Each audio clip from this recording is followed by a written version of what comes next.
কোরআনের হক কথা যখন বলেছি স্টেজ থেকে মাইক কেড়ে নিয়েছো, আলেমদেরকে ধর্মের কারাগারের মধ্যে পড়ে দিয়েছো, অসংখ্য আলেমকে বাংলাদেশ ছাড়া করেছো। আল্লামা সাঈদীর মতন বিশ্ববিখ্যাত আলেমকে দীর্ঘ 50 বছর কোরআনের তাফসীর যিনি করেছেন, মিথ্যা মামলা ধর্ষণ মামলার কারাগারের মধ্যে তোমরা রেখেছিলে।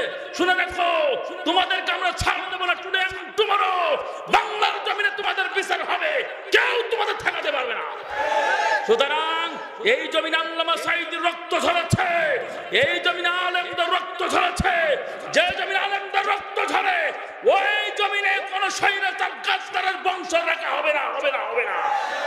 রহমতে আলম নবী নূরে মুজাসসাম, সাহাবীরা আতর বানায় ওই নবীজির ঘাম।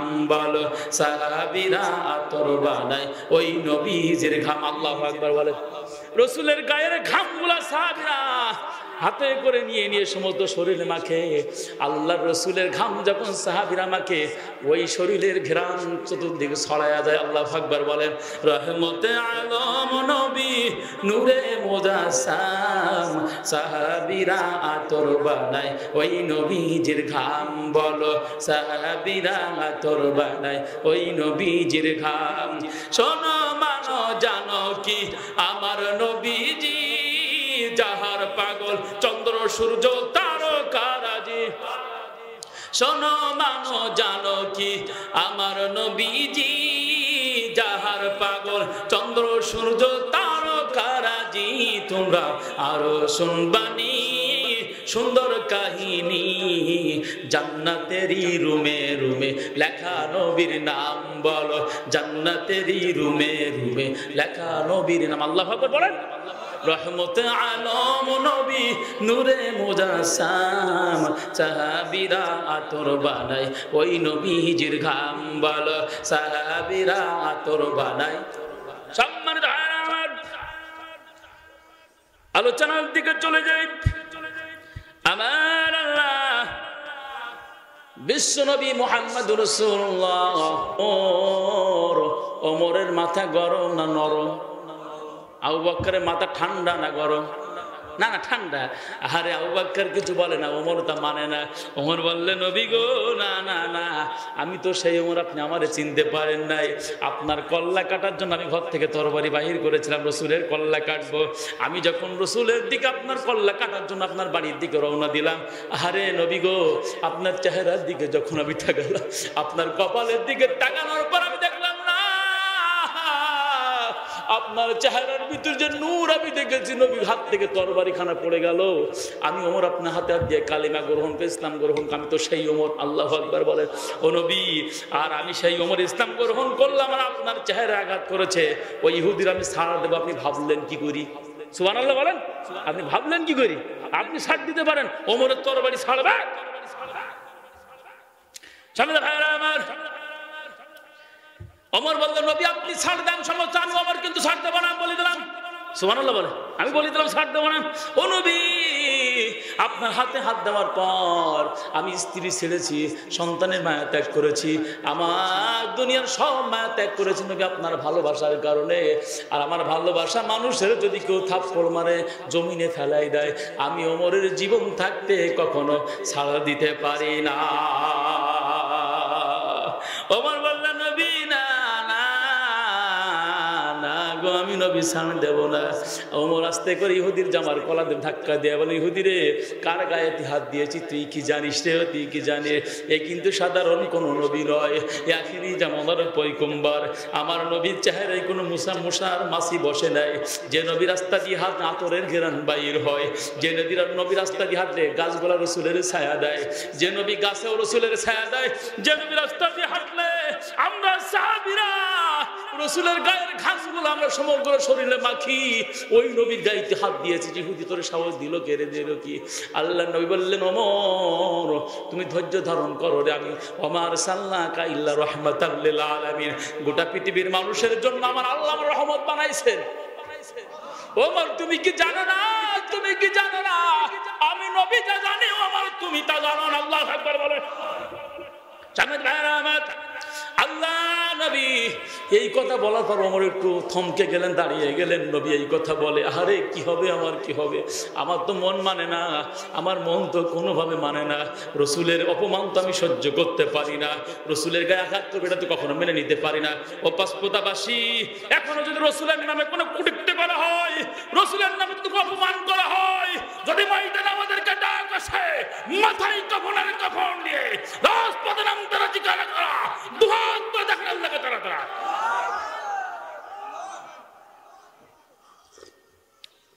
হাসিনা সলিগা স্লোগান বন্ধ হয়ে গেলে, হ্যাঁ, ও যখন ক্ষমতা এসে যখন আলোচনা করেছি মানুষ স্লোগান দিয়েছে কাঁচামেরি, কথা বলেন, আর এখন না হয়ে গে বুদ্ধি ফুরিয়ে গে। সম্মানিত ভাইরা আমার, ইসলামের বিরুদ্ধে যুগে যুগে যারা চক্রান্ত করেছে, ষড়যন্ত্র করেছে, কেউ টিকতে পারে নাই।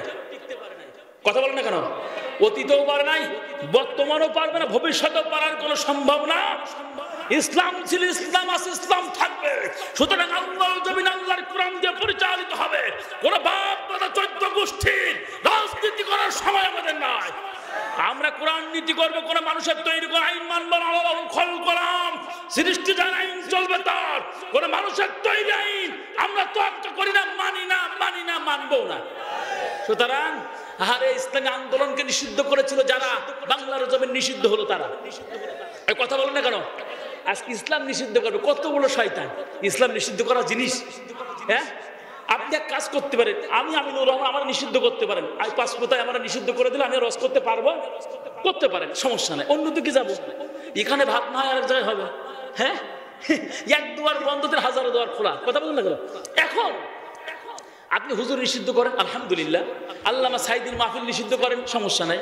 আচ্ছা, আপনি বৈঠকগুলো নিষিদ্ধ করেন, সমস্যা নাই। কিন্তু কত বড় শয়তান, আলেমদেরকে ধরলো, জেলখানায় ভরলো, সমস্যা নাই, ফাঁসিতে ঝোলালো, সমস্যা নাই। আবার নাকি ইসলাম নিষিদ্ধ করবে। কি নিষিদ্ধ করবে? আর ইসলামকে তোর বাপ দাদার জিনিস না, কিন্তু নিষিদ্ধ করবে। ইসলাম নিষিদ্ধ করার মতো ক্ষমতা পৃথিবীতে কারণ নাই। ইসলাম কার? ইসলাম কার? ইন্নাদ-দীনা ইনদাল্লাহিল ইসলাম। আল্লাহর মনোনীত ধর্ম ইসলাম। আল্লাহর জমিনে খাবা, আল্লাহর রিজিক খাবা, আল্লাহর অক্সিজেন নেবা, আল্লাহর দেওয়া হাত দিয়ে মারামারি করবা, পা দিয়ে চলবা, চোখ দিয়ে দেখবা, আল্লাহর জমিনে থাকবা, আর আল্লাহর ইসলাম নিষিদ্ধ করবা, তোমার 14 গোষ্ঠী উদ্ধার হয়ে যাবে। আন্দাজ পাও না? না, ওরা আমাদের ইসলাম নিষিদ্ধ করতে চাইলো, ব্যান করে দিল। আল্লাহ বলে খুব দ্রুত বাংলার জমি নিষিদ্ধ করে দেবো। এখন কোথায় আছে? কোন জমিনে? হ্যাঁ, কোন জমিনে? যেখানের মাল, কথা বলে না, যেখানের মাল। শান্তি নাই, ডাইনির শান্তি নাই। শান্তি আছে? শান্তি আছে? শান্তি নাই, ডাইনির শান্তি নাই। লাল পাসপোর্ট সঙ্গে লইয়া সবদিন থাকবা দিল্লি বইয়া, কথা বলে না কেন? লাল পাসপোর্ট সঙ্গে লইয়া সবদিন থাকবা দিল্লি বইয়া। তোমার লাল পাসপোর্টের বেল নাই, শান্তি নাই, ডাইনির শান্তি নাই, শান্তি নাই, স্বৈরাচারের শান্তি। কথা বলেন না কেন? 51টি মামলা হয়েছে শুনছি তোমার উপর, 41টা হত্যা মামলার পাইছি আমরা খবর। ওরে বাংলাদেশে আনা হবে, সাইদি হত্যার বিচার হবে। ওরে বাংলাদেশে আনা হবে, সাইদি হত্যার বিচার হবে। 1 সেকেন্ডের ছাড় নাই, শান্তি নাই, ডাইনির শান্তি নাই, শান্তি নাই। আরে খুনি হাসিনার শান্তি না। এখন ওই টাকির ওই পারে বসে ষড়যন্ত্র করে, ওখানে অফিস খুলিছে। কি খুলিছে? ওরে শয়তান, ওখানে অফিস বানাইয়ে। সামনে ভাইরা আসেন, সামনের দিকে যাই। যুগে যুগে ইসলামের বিরুদ্ধে, কোরআনের বিরুদ্ধে অবস্থান নিয়েছিল, টিকতে পারে নাই, টিকতে পারে নাই। যত ষড়যন্ত্র হোক, ইসলাম বিজয় হবেই, হবেই, হবেই। কে বলেছেন? কেউ থামায় রাখতে পারবা না, আমাদের মুখ বন্ধ করতে পারবা না। জবান দিয়েছে আমার আল্লাহ, আর কথা বলবো আল্লাহর, তুমি বন্ধ করার কিনা? জামাত ভাইরা আসেন, উমার সাল্লাল্লাহু রাহমাতাল লিল আলামিন। ও নবী, আপনার চেহারায় যে আঘাত করেছে, আপনার চেহারায় যে থাপ্পড় মেরেছে নবী, আমি প্রতিশোধ নিতে চাই। আল্লাহর নবী বলেন, ওমর ধৈর্য ধারণ করো, অধৈর্য হয়েও না। ও নবী, ওমর হতাশাগ্রস্ত তুমি হয়েও না। ওমর, আমি নবী, আমার যদি তুমি ভালোবাসো রে ওমর, ভালোবাসো, একটা কাজ তুমি করো। আমি যে 1000 টাকা নিয়েছি ইহুদির কাছ থেকে, ওই 1000 টাকার জন্য আমার জামার কলার ধরেছে, আমার জমিনে ফেলে দিয়েছে। ওমর, একটা কাজ তুমি করো, 1000 টাকা তুমি পরিশোধ করে দাও। সুবহানাল্লাহ। ওমর বলছে নবী কি বিচার? আপনার মারলো, আপনার মাটিতে ফেলাই দিল, আপনার মুখে থাপ্পড় মিলে আমরা টাকা দিতে মানে ও পাইছে কি? সুবহানাল্লাহ বলে। ওমর বলছে নবী আমি নবী আমারে কেমন ভালোবাসো, তুমি কেমন ভালোবাসো ওমর? 1000 টাকা দিতে পারবে না, তুমি কেমন ভালোবাসো? মনে বললো নবী টেনশন করেন না, ঘরের ভিতর থেকে 1000 দিরহাম বলি ইহুদির বাচ্চা টাকা নে, টাকা নে, সোজা হাট, আর পিছন দিক তাকাবি না, আর পিছন দিক যদি তুই তাকাস আমি ওমরের তরবারি তোর কিন্তু দ্বিখণ্ডিত করে দেবো। আল্লাহু আকবার বলেন। ইহুদি বলল, ইহুদি আবার টাচ মারছে, ইহুদি বলল টাকা নেবো না, মাল নেবো। কি নেবো? মায়ের 16 আনা পূর্ণ হয়ে গেল, ও 16 আনা পূর্ণ হয়ে গেছে না? ওমর বলছে আর মনে ছাড়তে হবে না। ওমর বলল নবী আপনি টাকা দিতে বলছেন, টাকা পরিশোধ করে দিয়েছি, আবার এখন বলতে টাকা নেবো না, টাকার বদলে মাল নেবো। ওর বলো কম দিছি বলো চালাই। আল্লাহ নবী বলেন ওমর না না না না না, এক কাজ করো, 1000 দিরহাম টাকা তুমি নিয়েছে দিয়েছো, 1000 টাকার বদলে আমার বাইতুল মালের ভিতরে তুমি চলে যাও, 1000 টাকা পরিমাণ তুমি 10 বস্তা খেজুর তারে দিয়ে দাও। সুবহানাল্লাহ বলেন। 10 বস্তা খেজুর দিয়ে দাও। ওমর বললেন নবী আপনার গায়ে হাত দিয়েছে, আপনার জামাল কলার ধরে ধাক্কা দিয়েছে নবী রে। ওই ইহুদিকে যখন আমি দেখি আমার মনের মধ্যে কিন্তু উত্তেজিত শুরু হয়ে যায়, আমার তরবারি কিন্তু সব সময় মনে হয় ওর কল্লাখানা উলাই দেয়, কিন্তু না নবী না, আমি 10 বস্তা খেজুরও দিয়ে দিলাম, ওর আমার সামনের থেকে বাইর হতে বলেন। ও যদি 10 বস্তা খেজুর নেওয়ার পর আমার সামনে 1 সেকেন্ড দাঁড়ায়, আমি ওমরের তরবারি কিন্তু তার দ্বিখণ্ডিত করে ফেলবো। আল্লাহ নবী বলেন ওমর তুমি দিয়ে দাও, আর অধৈর্য হয়েও না। ওমর 10 বস্তা খুরমা তারে দিয়ে দিলেন। হঠাৎ করে আল্লাহ রসুল ওমর এক কাজ করো, আর 1 বস্তা বেশি দাও। সুবহানাল্লাহ বলেন। আপনাকে বোঝাইতে পারতেছ না, সুবহানাল্লাহ বলেন। ওমর বলছে নবী এ কেমন বিচার, নবী এ কেমন বিচার, এ কেমন বিচার? বললেন 10 বস্তা দিলাম, 10 বস্তা, 1 বস্তা বেশি মানে জরিমানা কি আমার দিতে হবে না? সুবহানাল্লাহ বলেন। ও নবী এ কেমন বিচার? আপনার বিচার মানতে আমার খুব বেশি কষ্ট হয় নবী। আপনার গায়ে আঘাত করলো, ওর 10 বস্তা খেজুর দিলাম, আবার 1 বস্তা বেশি দেবো, আমি কি প্রতিবাদ করে বিপদে পড়ে গেলাম? আল্লাহু আকবার বলেন। এরকম হয় না অনেক সময়?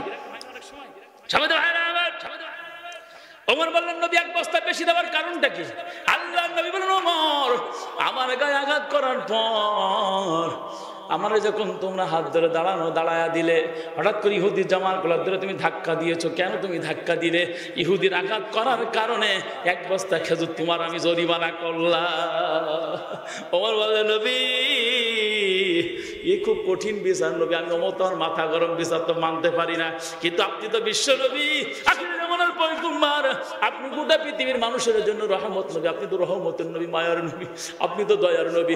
আরে আপনি তো সেই নবী, আপনার মাথার ভিতরে হেলমেট ঢুকে গিয়েছে, লোহার রড ঢুকে গিয়েছে, দরদর করে রক্ত পড়তেছে, আপনি হুশ, আপনি কখনো বেহুশ, আপনি সবাইকে ক্ষমা করে দিয়েছে, আপনি ক্ষমার নবী, মায়ার নবী। ও নবী আমি 11 বস্তা খেজুর তারে দিয়ে দিলাম নবী, আপনি তাকে বিদায় করে দেন। ইহুদি বলল, ইহুদি খেজুরগুলো নিয়ে বাড়ির ভিতরে চলে গেল।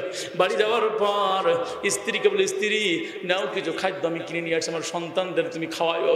স্ত্রী কথা বলে না, সন্তানগুলো আব্বারে আব্বা বলে আর ডাকে না। গভীর রাত যখন হয়, এক জায়গায় স্ত্রী বিছানা করছে, স্ত্রী স্বামীর পাশে থাকে না।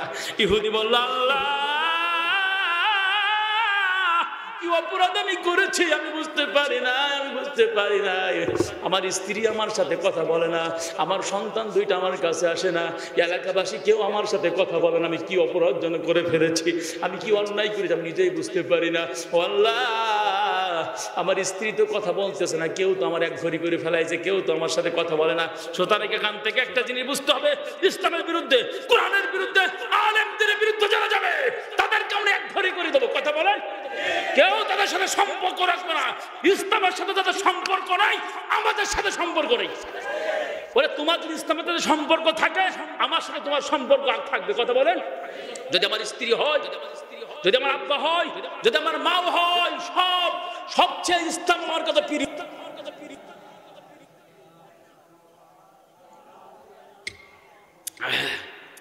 মদিনায় যাইতে পারলাম না, মদিনা দেখতে পারলাম না। বলেন মদিনা যাইতে পারলাম না, মদিনা দেখতে পারলাম না।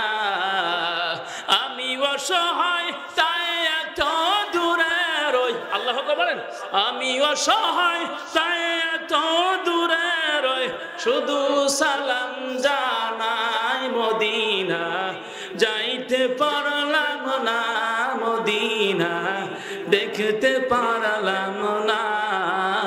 জোরে বলেন মারহাবা। মদিনায় যাইতে চান কারা কারা দুহাত তুলে আমার আল্লাহকে দেখান তারা তারা। নারায়ে তাকবীর। জোরে বলেন নারায়ে তাকবীর। হাত নামান।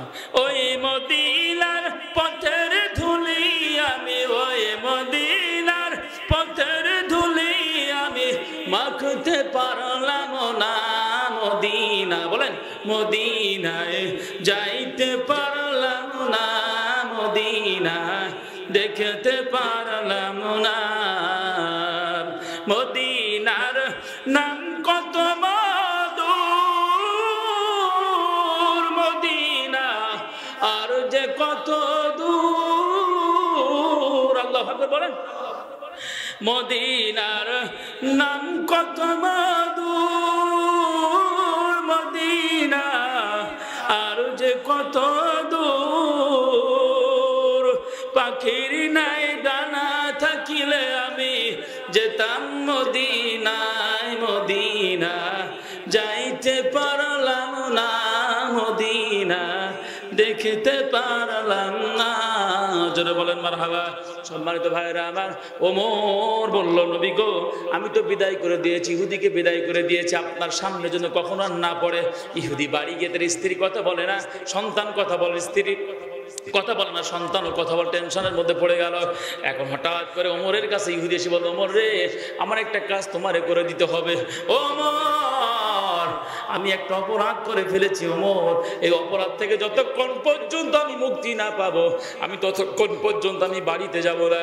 আমার স্ত্রী আমার বিছানা থেকে আলাদা করে দিয়েছে, আমার সন্তানের আমার সাথে আর কথা বলে না, এলাকার কেউ আমার সাথে কথা বলে সব এক ঘড়ি করে আমার দিয়েছে। ওমর আমারে নিয়ে চলো, আমারে নিয়ে চলো নবীর দরবারে একটু নিয়ে চলো, আমি নবীজির সাথে সাক্ষাৎ করতে চাই। আল্লাহ নবী ওমর আল্লাহ নবীর কাছে ওমর ইহুদিকে নিয়ে গেলেন। নিয়ে যাওয়ার পর আল্লাহর নবী ইহুদিকে দেখে বলেন ইহুদি ভাই তুমি কেমন আছো? আরে তুমি আমার বুকের ভিতরে আসো। নবী আমার ইহুদিকে জড়াই ধরলেন, ইহুদির সাথে কোলাকুলি করলেন। ইহুদি বললেন নবী আপনি আখিরি জামানার পয়গম্বর আমি বুঝতে পারি নাই, আপনি যে বিশ্ব নবী, আপনার পূর্ণিমার চাঁদের চেয়ে আপনার চেহারার সৌন্দর্য আমি জানি। আমি যে আপনার মুখে থাপ্পড় মেরেছি গো নবী, যেদিন থেকে আপনার মুখে আমি আঘাত করেছি নবী, ওই দিন থেকে আমার হাতে আর কোনো কাজ হয় না, আমার হাতখানা যেন অবাস হয়ে যায়, আমি কিছুই করতে পারি না, এ হাত দিয়া খাইতে পারি না, এ হাত দিয়ে কোনো কাজ করতে পারি না।